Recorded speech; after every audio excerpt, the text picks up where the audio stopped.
city of Nairobi, and today we have a topic that's been hot on the air in the social media, trending, not because it's a topic that we want to talk about, but that's a reality. And anytime a topic trends, it's because it is in the hearts of the people. And today we are talking about when domestic violence is no option. And today there's a lady that accepted to come and tell us her story. Not many people, many times, are willing to come out and say, yeah, this happened to me. I've been a victim of domestic violence, or others would call it gender-based violence. But today we have a guest who accepted to come to the show and tell us her story. Why? Because it has impacted many people positively in the sense that they do not want to go in that direction. But before I welcome her and before I introduce her to the show, I remembered when I was a young girl, a teenager to be specific, and I was going to church one day for choir practice, and I saw this woman running. And she didn't look like a crazy woman because her dress code clearly was not one of a person that's out of their minds. And she kept running, and I thought maybe there's some danger that's coming from behind her. And as I watched, and I also tried to walk faster because I didn't know what was coming, there was this man that was running after her. And they were running like, almost like it's in a rat race. Huyo akipiga kona, you know, like that. And I don't know how it ended. But of course, it was clear that this man, they were in a relationship of some sort. And because of their age, they were not teenagers. This was the husband to this lady. I do not know how it ended. And then the other thing is, if this was happening in the public, then one would wonder what happens behind closed doors. As we begin the show, we are not here to propagate for divorce or separation, so let's set the record straight from the beginning. But we are here to ask ourselves what to do in the event that this happens and how to avert disaster in the days to come.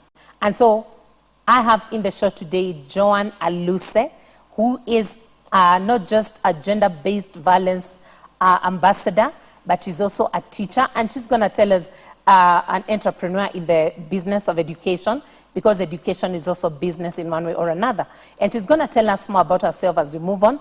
Otherwise, welcome to the show, Joan Aluse. Thank you so much. Mine today has been a very long introduction, because I needed to set the record straight, because with all that's been happening, it's possible for people to think anybody that's going out there to talk about you know, gender-based violence, or to give a shoulder for a woman to cry on, they are saying we should now look for ways out of our marriages.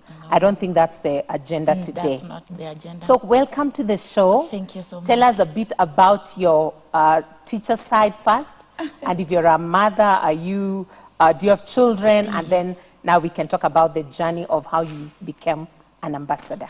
Yes. Yeah. I am Joan Aluse. I am a teacher, I am an entrepreneur, and I'm also a GBV ambassador. I teach in a school called Life Christian Education Center that I started in the year 2008. Yeah. And it had 400 children went down because of what I went through, and still picked up again. Right now we are up to around 200 children with 14 workers. Wow. And I'm a mother of 3. I have, my firstborn is 19 years, the secondborn is 13 years, and the thirdborn is 10 years. Okay. Yes. Wow, congratulations. Thank you. And welcome to the show. Thank you.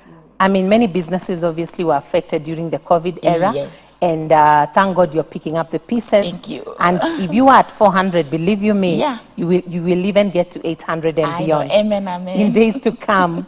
Wow, and thanks for accepting to come and talk about this very sensitive topic. Yes. Before we talk about how your journey of being an ambassador started, maybe you can tell us what are some of the myths about domestic violence or GBV, gender-based violence?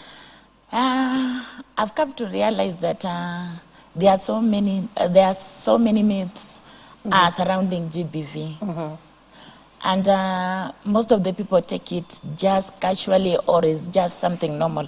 But I've come to realize that some people believe that violence is just specifically for women and the girls.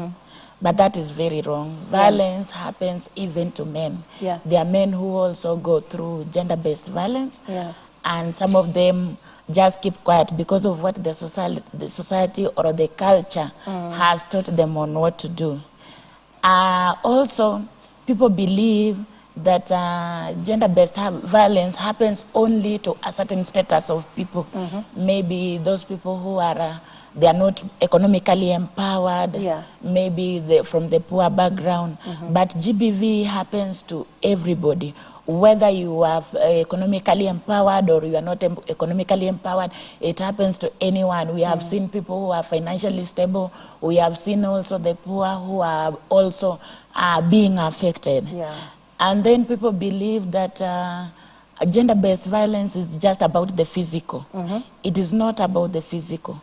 It is also emotional. When you do something evil against somebody, maybe you abuse or you do verbal, it can be emotional, it can be physical, it can be psychological. All those are still GBVs. And then people also believe that maybe it is just for a certain age.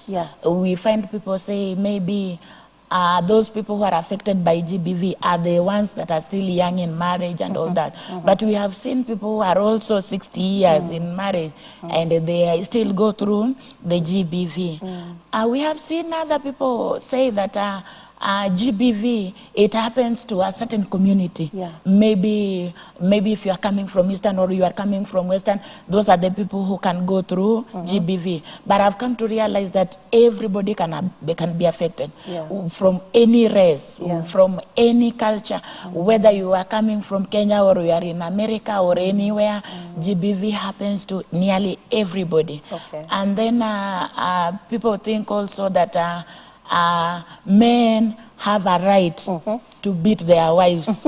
They believe that's the nature of men. And it's a myth that people say men should just be too tough, of which I say it is wrong. It is not the truth. And also, another thing that I might say about men can still control anger. People believe that men cannot control anger. It is the woman to subject or to humble herself to a man so that the anger of a man comes down. But I've come to realize that men can control their anger. Especially when you've been trained so well, you can even decide, if you find that you are so angry, you can decide to walk out. You can decide to do something else, or you just deviate from the scene of that that place where that situation is happening, and then you go to another place, and then when you come back, maybe that anger will have cooled down. Whoa, I mean, I like the way you've outlined them without even forgetting.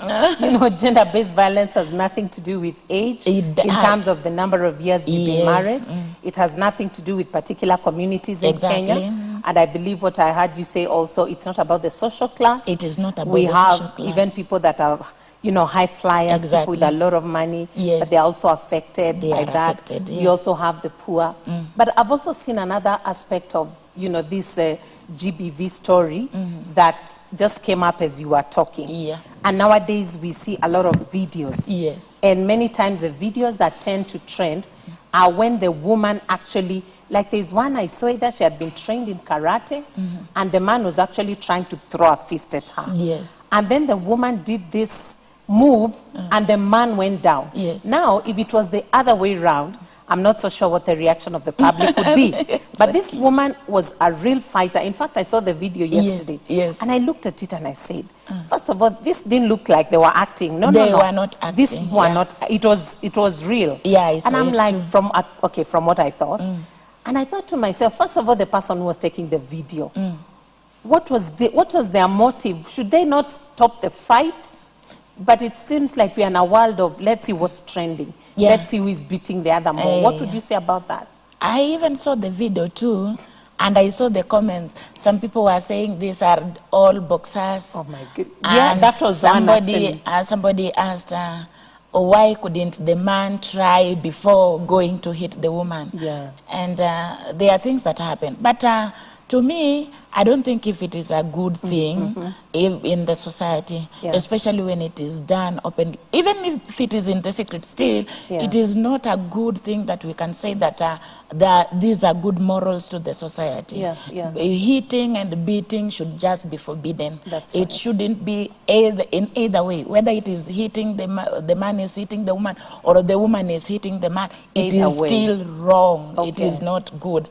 Because we have seen men who have suffered also in the hands of women. We have seen men who have even, there is a day recently, there was this man was trending down, and he was, the woman poured acid on him, and you see maybe this thing was just happening behind the bars.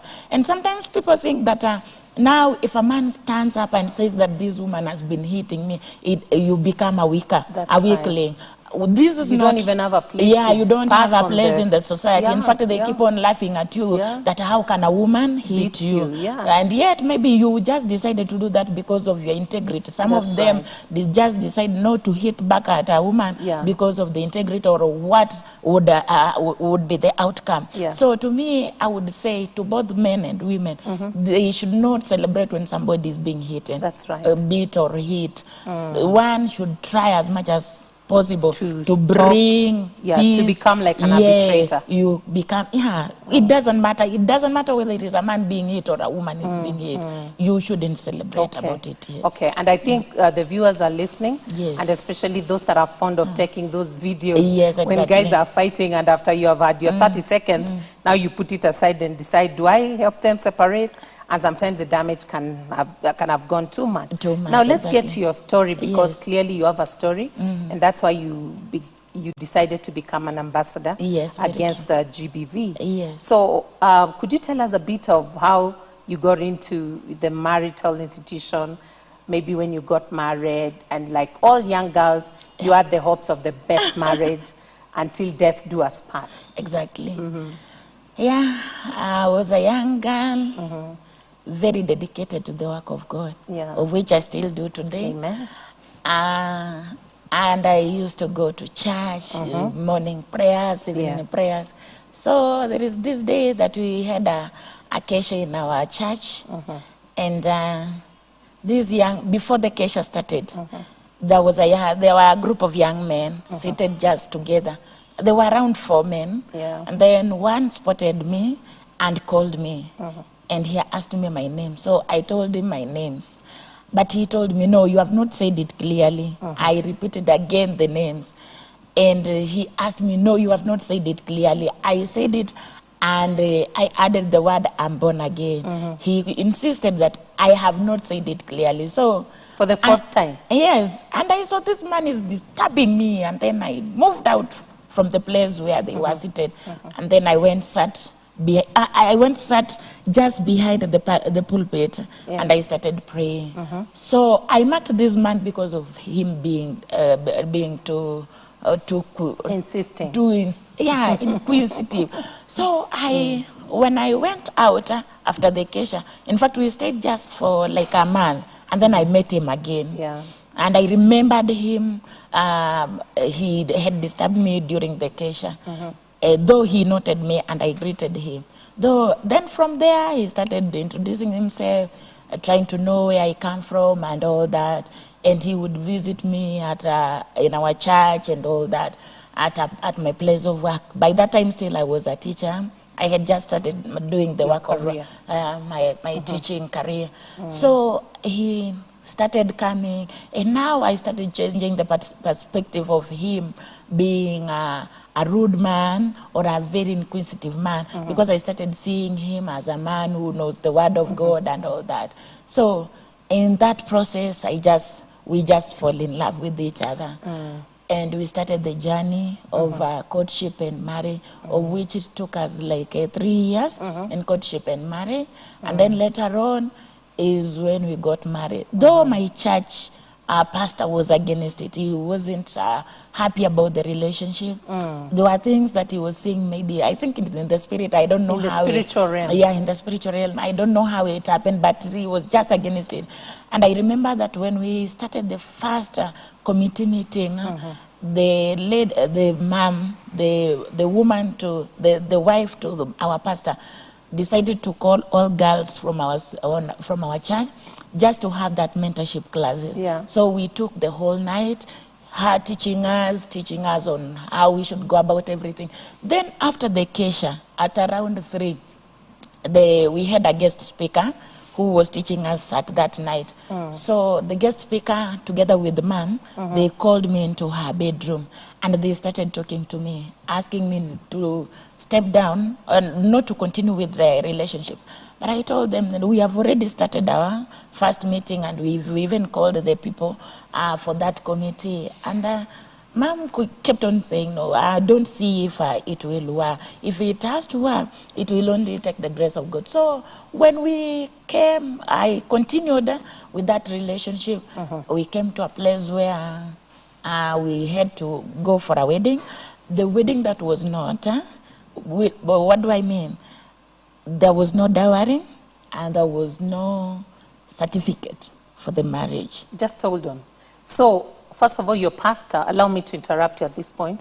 Your pastor begins to feel this thing, something is not right. Yeah, something Then is the not wife also calls you. Yes. And up to this point, you did not have the conviction, my love blinded you, like they say. You know what happened? I think I was too much blinded. I don't know what was happening with me. I fell in love so much. Oh yeah. You know, I grew up in church, a church girl. And here comes somebody who is speaking good things about you. Yeah. And you know, a church girl, you are not exposed to too much Many things. yeah. You don't know anything. You've never tried any relationship. Okay. And number 2, the friends that you used to have, the ones that were in my circle, they were already married. Yeah. So I was the only one remaining. Okay. So I was thinking maybe that's the way to go. Okay. Yes. And I'm not trying to blame you. Yeah. But sometimes when 1 or 2 people, and especially your shepherds, when they speak, I mean, I believe, and especially as I speak to the young girls out there, it is good maybe to slow down and say, could it be that they are right? But anyway, we will get to that later. Yes. So you mentioned there was no dowry, there was no certificate. Yes. How come? That one we will talk about. It's fine, don't you worry. It's okay. Because you said, I'm picking your words, the wedding that never was, something of the sort. Okay, we had a wedding. A church wedding. A church wedding. And you signed the certificates. But the certificate was not at the Attorney General's in Sharia House. All right. Yes. And again, if it's not in Sharia House, that means basically that marriage, according to the government of Kenya, is not valid. It is not valid. And maybe there are many out there that are working thinking they're married. Yeah. But according to the government of Kenya, they are not. They are not married. But because they went to an altar, so it's always good to verify. Yeah, you have to go and verify. But I thank God because nowadays they follow it up. There's no wedding that can be conducted without you going. In fact, the bride and the bridegroom, they are the ones who go and do that. But during those times, it was the pastor or the shepherd who was to go and do it. But today you have to present yourself. You have to present yourself. Physically. So now after you got married, because we are about to go on break, but let me, before I ask you that question, I want to acknowledge those that are watching. Thank you so much. Sheila Ochoro is watching and she says, yes, yes, not for separation, but let's be for real. Domestic violence relationships need nothing more than separation. Those are her views. And she says, let's also not encourage people to keep staying in relationships in the name of trying to work it out. Because once you've experienced domestic violence, you live in fear. Those are the views of Sheila. Linda says, very true, it can happen to anyone. David Kyoko says, beating one is wrong, totally wrong. And true love is the cure for violence. And it's always good to hear your pastor to avoid many eventualities. Allow me to add this before we go on break. And before probably I ask the next question. Many times when young girls or young men are in love, it's like whatever else is anyone tries to speak is noise. So I think people should really, really be sensitive to the voice of their pastors. Sensitive. And I think today, if you went back in time, you know differently, right? I learned it, and I keep on teaching young girls. young girls and even young men, before you do anything, walk with your shepherd. Yes. In fact, they see some of these things. When somebody said that an elderly person sees something when he's seated, which a young man cannot see it when he's standing on Yes. That is very true. Yeah. It is not easy for a young man to see what will come, but an old person will see it even when he is seated. All right. So I would prefer you take the advice of your shepherd or somebody who is elderly that you take as your mentor or somebody that you can imitate. That's right. Yeah. And one of the things, thank you, one of the things and one of the mottos I live by, and I always advise young people, especially, marriage is not an emergency. It is not an emergency. In other words, if you've waited till the age of 23 or 24, you can wait for 6 more months as you seek God. And I know some may say, oh yeah, you guys are saying that because, you know, you've been married and all. But many times we would advise people, especially in counseling situations, it's better you cry and go through the pain of a broken engagement than a divorce, than a separation. Because there are other dynamics of kuna watoto, kuna in-laws, there's property. It can be messy. Yeah, divorce and separation is too painful more than just a broken engagement or a courtship. And I remember one servant of God saying, actually T.D. Jakes one time said, divorce is worse than death. It is. It is. And in fact, it kills the inner person. Yeah. You don't even acknowledge who you are. You don't know who you are. It takes God for you to stand again. Wow. To know who you really are. And you're speaking from experience. I'm speaking from experience. And I think that's why God says, I hate divorce. Do you know God is so categorical? Exactly. And I ask myself, if God says, I hate divorce, then nobody should even imagine going down that road. Nobody should. And it should not be an option. It should not be an option. Yeah, it should not be an option. At least people should try as much as they can.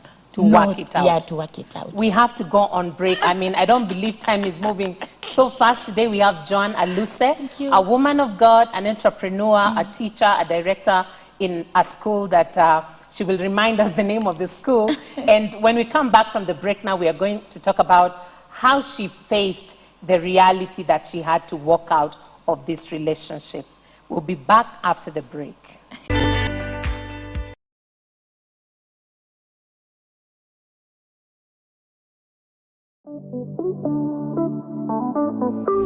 Nico Works Now Trust is a program that comes to you on Elevate TV every Friday at 7:30 p.m. In this program, we dwell into the journey of small and micro enterprises in the country. Tulikuwa tunafulia watu manguo, wengine walikuwa wameandikwa house girls, lakini saa hii tumetoka hapo. You can get the story from domestic workers to people handling 150,000 shillings per month. They're just 13 people. We look at the challenges that they're facing. The city council will harass you for anything, whether you have documents or not.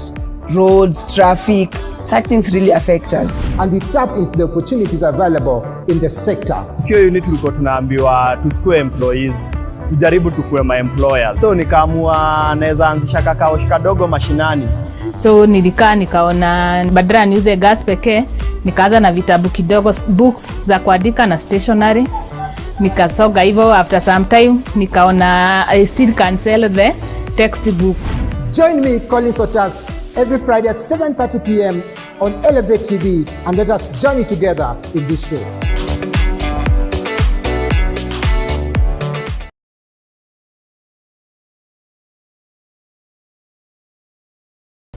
Good marketing makes the company look smart. Great marketing makes the customer feel smart. Are you looking for a place to advertise your upcoming conference, church meeting, or ladies' meeting? Look no further. Elevate TV is offering you a chance to advertise from as low as 5,000 Kenyan shillings. Talk to us today. Call us on 0705 872237.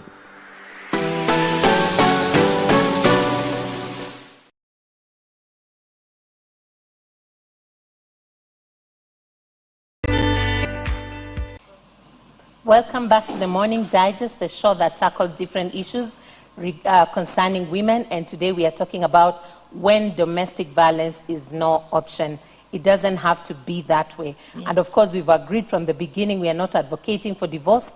We are not advocating for separation of couples, not at all. But we are saying in the event that this is happening, what then do you do, not just as a believer, but as a woman out there, as a man out there? This is not just a woman thing, but it is gender-based, meaning any woman can face it and any man can face it. And today we have Joan Aluse, who is an ambassador of GBV, and she's doing a great job in helping us to understand what happens then, especially from her own experience. And so tell us, Joan, now you got married and you went to stay together like any lovely couple in love would do. At what point did you begin to notice something is amiss? Okay, when at first I knew this man was just a good man, because he, in fact, in the Word of God, he knew the Word of God very well. And most of the time, even before we got married, we used to go, we were the people who were preaching at Ambassador. We were the people who would preach on the streets. So I knew this person would just make it. He was just a good man for the marriage. Like the fire was that much where you were street preachers we were at some point? Yes, we were street preachers, all of us. In fact, he would, maybe sometimes he would lead praises and I preach, or he preaches and I lead the praises. Yes, we were with some young men that you were doing the outdoors and the evangelism on the street.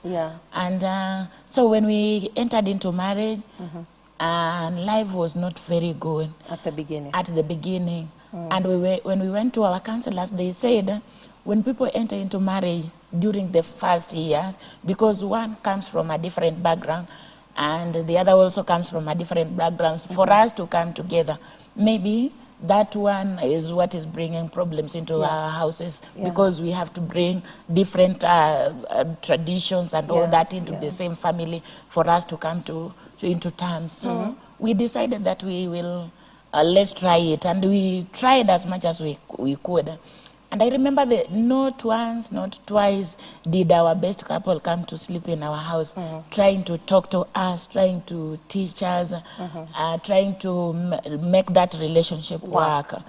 But we used to have so many differences.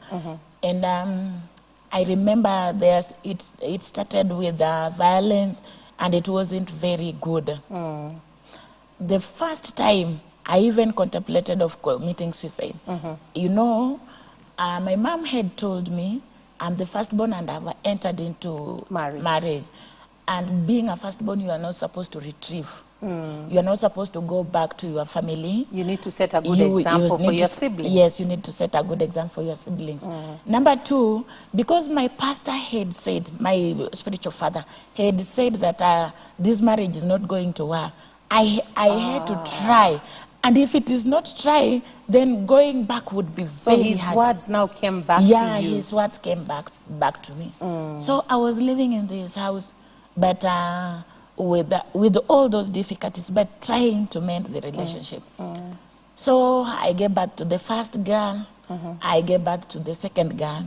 And when this violence was persistent, I was thinking maybe it's because I had given birth to girls. And or the first two children The first two children were girls. And even there is a day that one of the in-laws told me that a woman who gives birth to girls is not a woman to be recognized in the society. That woman is like a bird that can just go and build a nest somewhere else. So I started praying that God may give me a son. And God gave me a son. So I was thinking, after getting a son, it will stop. So I gave birth to my son. But the violence was on, off, not on one time scenario or two. I had to go to his place. I went to my mother's place. I remember there is a time that I went home without my inner clothes. I just took wet clothes from the lining, and you ran? And I ran for my safety. And then when I went to that time I went to her mother, to his mother. And when I went to his mother, the mother said that she's not the one who married me. The man is the one who married me. So she asked me to come back to the man. So I came back to the man, and this thing didn't work well. So and most of the time, the man would not show you when he wants to hit you. It's not something that maybe you had quarreled, or something that you can say maybe we had a disagreement or a misunderstanding. There wasn't like that. It was just something that just erupts.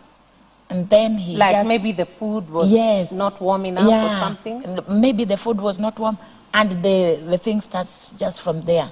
And maybe you ask him for money. He came to a place where he told me not to ask him for any amount, any money from him. So most of the time I would try as much as I can to provide. But this last time when I decided now I'm throwing in the towel, I'm not going to continue in this relationship. On that day I had a very bad scenario whereby we came from school. We had closed schools. You were teaching at the time, Yeah, right? I was teaching at that time. It was in the month of April. So we had just closed schools. And during that closure, I decided now, let me do thorough cleaning in our house. So I went, bought 2 mattresses, and then I went, started cleaning the house. I took the old mattresses. It was during that time when the bed bugs were so much. So I saw on my kids' bed, there were some bed bugs. So I decided to burn the mattress because I was thinking maybe it had laid eggs in those mattresses. So I went through the mattresses, burnt them, and I did some work. Later on is when I went back and I was washing my hands, face, and the man came, knocked the door. And he didn't knock the door using his hands. He knocked the door using his leg. And I know, no, this scenario is not very good. In short, he kicked the door. Yes, he kicked the door. So I told the second born to go and open the door. So the second born went, opened the door. And when she opened the door, the father came and slept on the couch.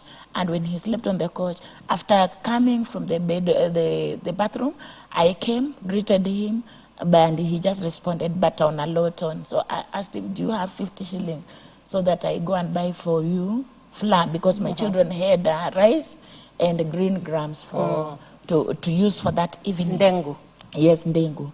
So when I did that, he told me, I've always asked you not to ask me of any money from this place. And when I saw that now he's very furious, I decided to go through the back door. And I remembered I had some money on my M-Pesa. I had 2,000 shillings. So I went, went to M-Pesa. The M-Pesa lady gave me 2,000 shillings. Yani, shilingi 1,000 imeshikana. So when I came back to the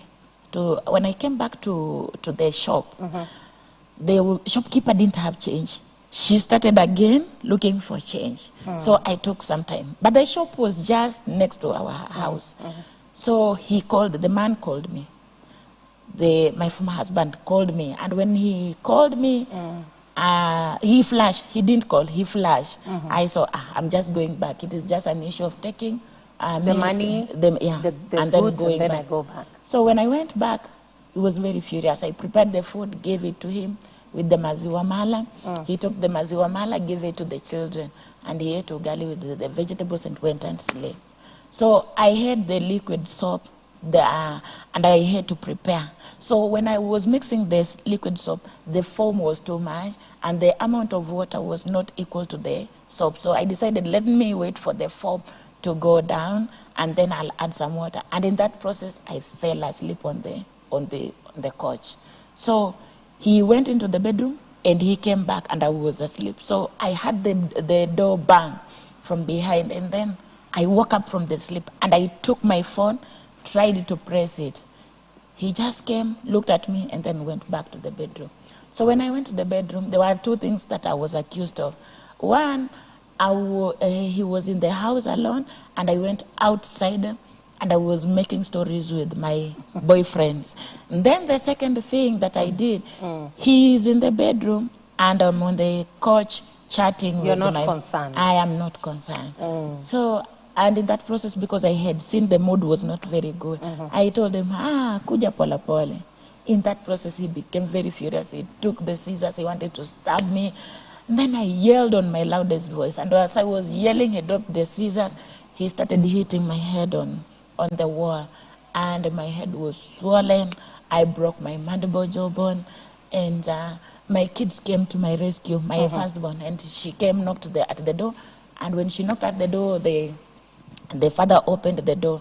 And my daughter signaled me. I guess she did like this. Like run?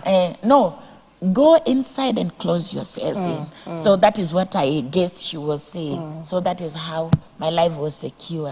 And so now the beating was happening in the living room? It was happening in the bedroom. In the bedroom? Yes, but my daughter came, knocked at the door in the bedroom. Yeah. When the father went to open, that's when... You ran out? No, I didn't run out. I closed myself inside. Oh, yeah, because he came out. Yes, he came out to open for my daughter.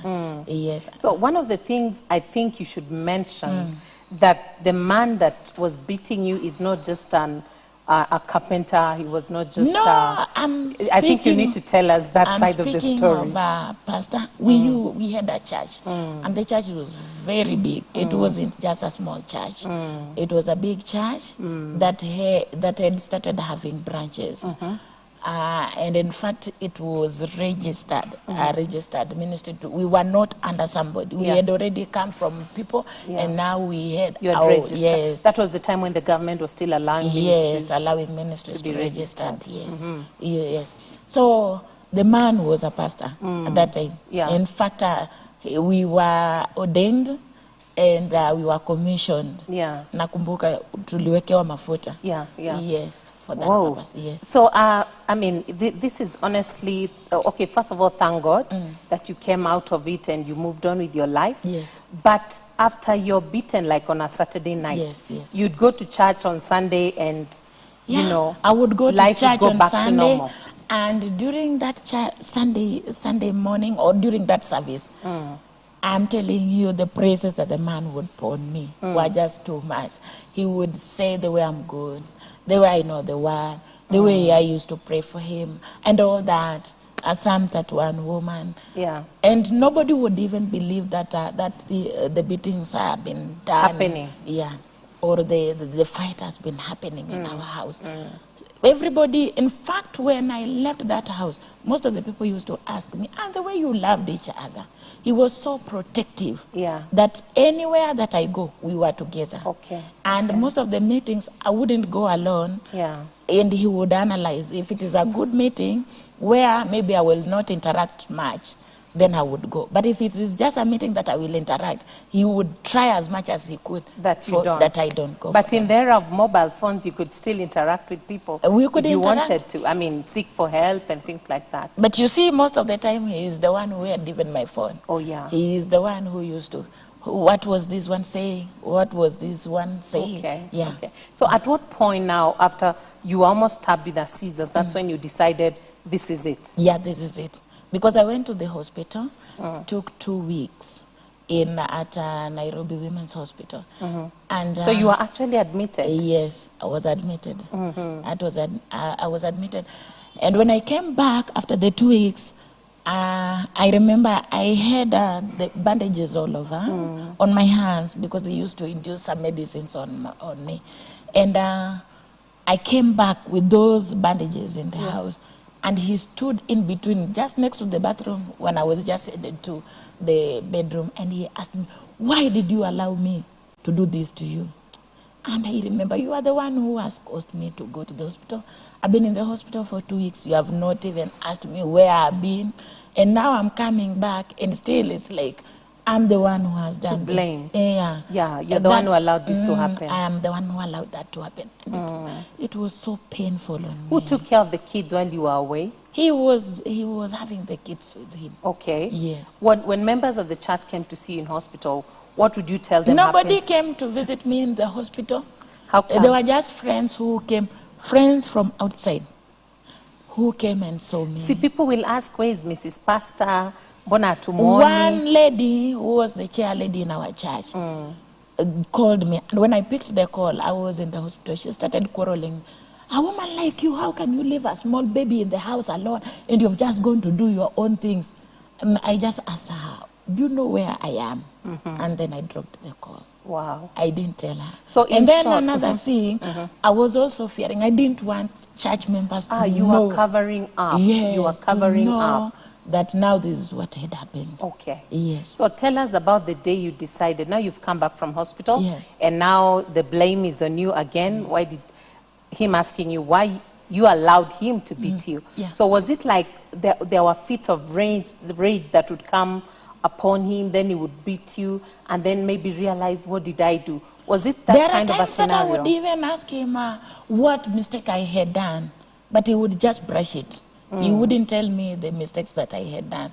And sometimes I remember, in fact, most of the time when we went for counseling, we would go because of a specific problem. Yes. But that problem would be brushed. The two of you seeking counseling. Yes, the two of us seeking counseling. But the problem would be brushed. Then it starts bringing another problem. Which was probably not even... was not even major. The major problem. Okay. And then later on it goes on. And, Okay. and because our best couple were for this marriage, they tried as much as they can every time for us to be together. They didn't want us to separate. They didn't want this marriage to fail because of also their name. That they had failed. So wow. They tried. That's why I'm They telling did. you, they could even come and sleep in our house. Okay. Yes. To try and resolve to these try issues. to resolve these issues. Okay, there's someone who said that if you want to know someone is born again, you need to ask the children or the spouse. So for example, for me, if you want to know I truly love Christ, Yes. or I live like a believer, ask my husband, usiende mbali. Exactly. Or the children. Yes. Wale wako kwa umri wa kuelewa. They will Exactly. tell you, yeah, mom is truly a Christian. Very true. Now in your case, having lived with this guy before you walked out, how many years had you lived together? We had lived for 14 years. Would you have testified and say this man loves Jesus? You know, salvation is personal. Yeah. Salvation is personal. But there are people you can vouch for and say that one, I believe they love the Lord. I came to a place where I left him with his God. Whether he is born again or is That answers the question. That answers the question. That answers the question, definitely. Allow me to read a comment or two. Thanks, Nicholas Mbuvi, you're watching. Apostle Benny is also watching. They didn't leave a comment, but at least they are watching. Thank you so much. Alice Kitambaya says, to be recognized as Mrs. So-and-so is not an excuse to stay in an abusive marriage. Thank you, my sister Joan, for having the courage to talk about domestic violence. Thank you. Sheila says, fear is the thing. Fear is the thing, and another thing is that once you are in a violent relationship, the flame will never come back, never. The love dies completely. Yeah. Now, as we talk about this, many women stay in marriage because of a good name. Yeah. People don't want to imagine. I mean, there's so much stigma on singles. And particularly if you're single because you left your marriage. People assume you left. So tell me the day you decided, this is it, I'm walking out, I'm taking my kids with me, I'm leaving everything behind and starting afresh. I didn't take my kids with me. First of all, yeah. I went, when I left the house, I just wanted to heal fast. Yeah. My inner You had woman. too many wounds. I had so many wounds. Yeah. So I left to go and heal. Yeah. And the place where I even went and looked for the house, that place, I just went there and I told the landlady that I am here for only 2 weeks. Yeah. So kindly just let me stay in this house so that the bruises and the wounds on the face at least would have subsided. Then I go back to the marriage. So before you continue, Yes. I mean, because you hadn't mentioned anything about bruises. Yes. And you're a pastor's wife, Yes, you're I'm a going to pastor's church on wife. Sunday. Yes. What would you tell them the bruises came from? Yeah, that was the question. You know, there is a time I went to the bank and a lady asked me, what has happened to your face? And I tried to tell her that the stone dropped on me from a flat. And then I remember, and what if she asks me, how comes that it hit on the lower chin? Then I just found the tears dropping on my face. That is what I was trying to avoid, people asking me about the bruises that I had on the face. Did anybody reach out to you?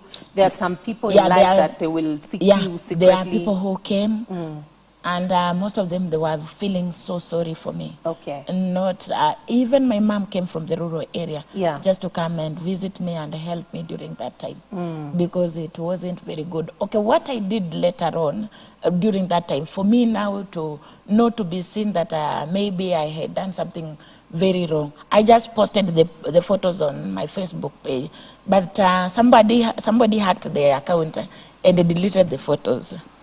Wow. I might not know who did it, but Why were you posting the photos? Is that a way of reaching out? yeah, it was a way of it. Now, because I've been hiding it. Yes. But it's better I just speak it out, Okay. so that people may know maybe this is what I'm Wow. going through. And because obviously we don't have much time, Yes. the landlord, you tell them you're going to be there for 2 weeks. Yes. So after that, During that time, I was taken to so many offices that I've left my children. I went to the children's department, where they said that I should live with the children, and he allowed us to take the children and then come back and stay.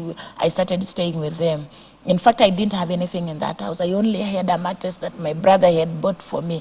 So we slept Thank the God for your four. brother. Yes, we slept the four of us on the same mattress. their father did not ask you to come for some of the... No. things you In left fact, he behind? closed the door with everything inside it. Okay. We didn't carry anything. Okay. So we started life there. I'm telling you, life wasn't very easy. People neglected us. There are those who accused me of leaving my marriage. There are those who talked to me that I'm not a wise woman. A wise woman builds her own house, but a foolish woman Tears it breaks, down. yes, You are- by a lot her of own verses house. were So quoted, eh? many verses. And but people were asking me, do you say you are an intercessor? Why couldn't you pray for Why her? didn't God show And you? everybody was accusing me. May I God lost forgive. so many friends. I lost pastor friends. I lost pastor women's friends. I became like the only thing. I was like Alone. Alone. Do you have one person who stood with you in those moments? There are Because those who God want- will always send There somebody. are those who stood with me, but they were also fearing for their life. They were, because I remember there is a lady who tried to stand with me, and everybody was accusing her. Why she's the one Like who she's supporting you in she's your supporting me, decision. yes, she's supporting me in the decision. So she would come maybe late hours, and maybe when she wants to talk to me, she's not there regularly or frequently the way she used to. Wow. She was supposed to be there. So because many voices were coming from the people. Many voices. Wow. And you know, we were people who were known all over. Yeah, The whole estate had known us. Yeah. I was a teacher, a director. I'm also a pastor's wife. Yeah. So you can imagine how many people knew me at that time. You mentioned at the beginning that your school dropped Yeah. from 400 to 200. Yes. Did word get out that you're no longer married? Yes, the word got out, and some parents saw that maybe I will not take care of their children the way I used to take when I was having the man, and they decided to take their children. And you know, when one goes, They she goes and influence. tells the others. But God will bring others Yeah, back. God brought others. So now 14 years later, is that Yes. so? Yes. I wish we had more time to talk about more things, but I mean, I believe so far what you have shared is encouraging somebody. So 14 years later, what would you say about your life after this separation? And where did he go? Did he remarry? Yeah, he went, he remarried. I heard that he has children, but I don't follow up on his life right now. Do you have any regrets? I don't regret. In fact, if I was to stay in that marriage at this particular time, I Maybe. wouldn't be alive, maybe. From the look of things. Why? eh? Yes. I was depressed. I was using suppressants like omeprazole. I used to have antacid, which was not ending. I used to take it very early in the morning before I do anything, because I was just too much in pain. I suffered this depression. I even didn't know how to put on clothes, because now why am I putting You on? had no reason for living, I in other had words. no reason for living.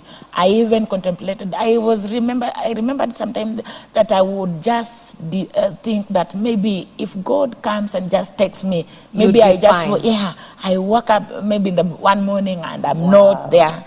Yeah, several occasions that I thought of that. Wow. Because of time, you need to look at that camera and tell somebody out there. We say this is irrespective of gender. Yeah, it is. They have been in an abusive relationship. Yes. They are in one already. Yes. Some might face one. What's your word to them, especially because every situation is very different? Yeah. Just speak a word based on what we agreed, that it's not about us advocating for divorce or separation.